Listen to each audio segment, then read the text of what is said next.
আসসালামু আলাইকুম। কোয়েল পাখিকে সজনে পাতা খাওয়ানোর উপকারিতা ও পদ্ধতি সম্পর্কে এই ভিডিওতে জানাবো ইনশাআল্লাহ। আপনাকে মনোযোগ সহকারে ভিডিওটি দেখার অনুরোধ রইল। 1. প্রোটিন ও ভিটামিন সমৃদ্ধ। এতে প্রচুর ভিটামিন এ, সি, ক্যালসিয়াম ও আয়রন থাকে, যা কোয়েল পাখির রোগ প্রতিরোধ ক্ষমতা বাড়ায়। 2. প্রাকৃতিক অ্যান্টিবায়োটিক।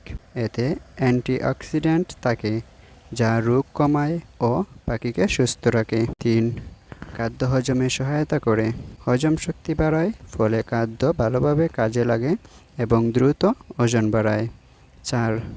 নিয়মিত পরিমাণ মতো দিলে ডিম উৎপাদন ও ডিমের মান ভালো হয় এবং ডিমের কুসুম গাঢ় হলুদ হয়। 5.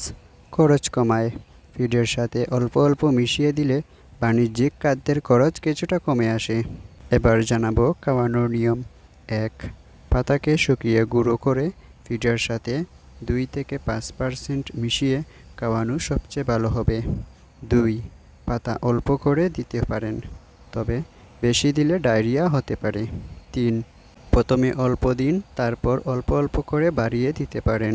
পরিশেষে বলা যায়, প্রাপ্তবয়স্ক কোয়েল পাখিকে সজনে পাতা খাওয়ানো একদম নিরাপদ এবং এটি স্বাস্থ্য, ওজন বৃদ্ধি, রোগ প্রতিরোধ ও ডিম উৎপাদনে সাহায্য করে। ভিডিওটি দেখার জন্য আপনাকে অসংখ্য ধন্যবাদ।